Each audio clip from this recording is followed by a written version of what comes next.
വിശുദ്ധ പൗലോസ് റോമാക്കാർക്ക് എഴുതിയ ലേഖനം 1-ാം അധ്യായം. അഭിവാദനം. യേശു ക്രിസ്തുവിന്റെ ദാസനും അപ്പോസ്തലനുമായിരിക്കാൻ വിളിക്കപ്പെട്ടവനും ദൈവത്തിന്റെ സുവിശേഷത്തിനായി പ്രത്യേകം നിയോഗിക്കപ്പെട്ടവനുമായ പൗലോസ് എഴുതുന്നത്. ഈ സുവിശേഷം വിശുദ്ധ ലിഖിതങ്ങളെ പ്രവാചകന്മാർ മുഖേന ദൈവം മുൻകൂട്ടി വാഗ്ദാനം ചെയ്തിട്ടുള്ളതാണ്. ഇത് അവിടുത്തെ പുത്രനും നമ്മുടെ കർത്താവുമായ യേശു ക്രിസ്തുവിനെ സംബന്ധിച്ചുള്ളതാണ്.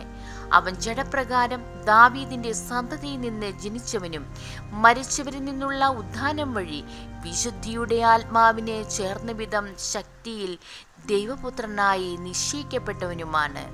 അവന്റെ നാമത്തെ പ്രതി വിശ്വാസത്തിന്റെ വിധേയത്വം സകല ജാതികളുടെയും ഇടയിൽ ഉളവാകേണ്ടതിന് ഞങ്ങൾ കൃപയും അപ്പോസ്തോല സ്ഥാനവും പ്രാപിച്ചിരിക്കുന്നു.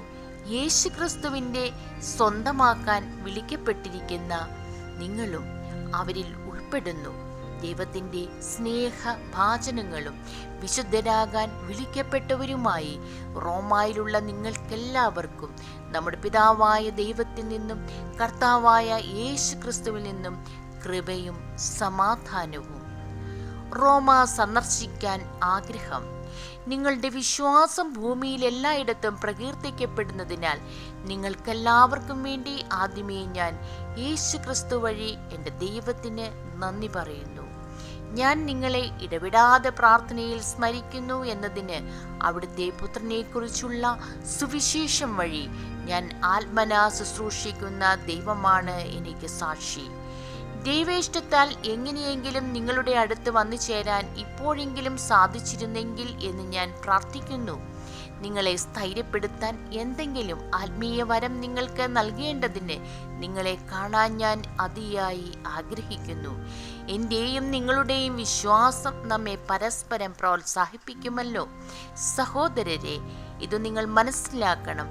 മറ്റു വിജാതിയുടെ ഇടയിൽ എന്ന പോലെ നിങ്ങളുടെ ഇടയിലും ഫലമുളവാക്കുന്നതിന് നിങ്ങളുടെ അടുക്കൽ വരാൻ പലപ്പോഴും ഞാൻ ഒരുങ്ങിയതാണ്. എന്നാൽ ഇതുവരെയും എനിക്ക് തടസ്സം നേരിട്ടുകൊണ്ടിരിക്കുകയായിരുന്നു.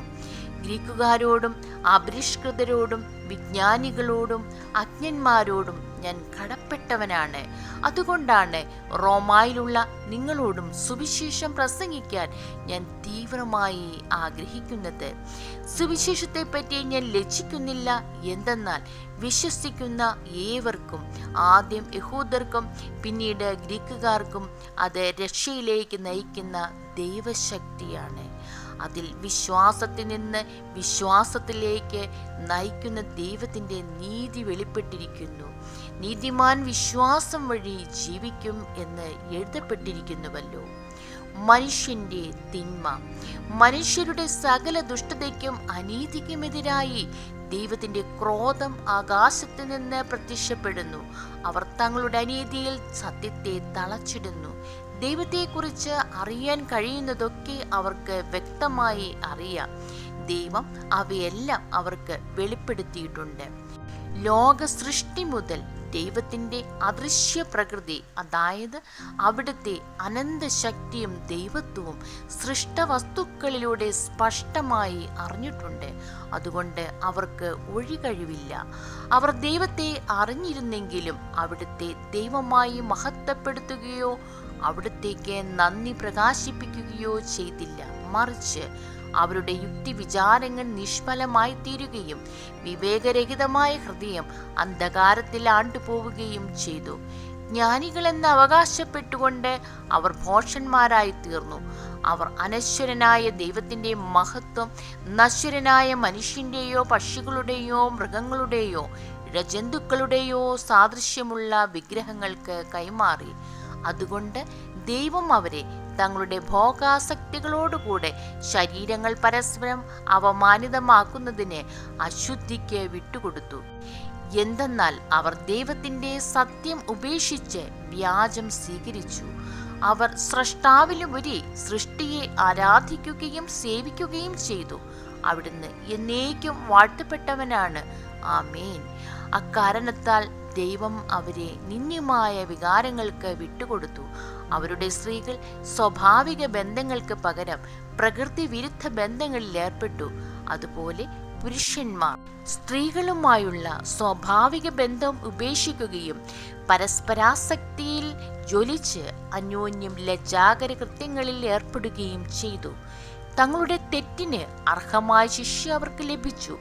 ദൈവത്തെ അംഗീകരിക്കുന്നത് പോരായ്മയായി അവർ കരുതിയത് നിമിത്തം അധമ വികാരത്തിനും അനുചിത പ്രവൃത്തികൾക്കും ദൈവം അവരെ വിട്ടുകൊടുത്തു.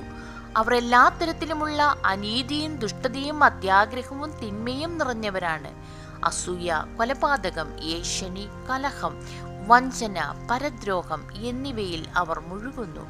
അവർ പരദൂഷകരും ദൈവനിന്ദകരും ധിക്കാരികളും ഗർവിഷ്ഠരും പൊങ്ങച്ചക്കാരും തിന്മകൾ ആസൂത്രണം ചെയ്യുന്നവരും മാതാപിതാക്കളെ അനുസരിക്കാത്തവരും ബുദ്ധിഹീനരും അവിശ്വസ്തരും ഹൃദയശൂന്യരും കരുണയില്ലാത്തവരും ആയിത്തീർന്നു. ഇത്തരം കൃത്യങ്ങൾ ചെയ്യുന്നവൻ മരണാർഹനാണ് എന്ന ദൈവകൽപ്പന അറിഞ്ഞിരുന്നിട്ടും അവർ അവ ചെയ്യുന്നു. മാത്രമല്ല, അങ്ങനെ ചെയ്യുന്നവരെ അംഗീകരിക്കുകയും ചെയ്യുന്നു. ദൈവമേ, സ്തുതി അങ്ങേക്ക് യോഗ്യമാകുന്നു.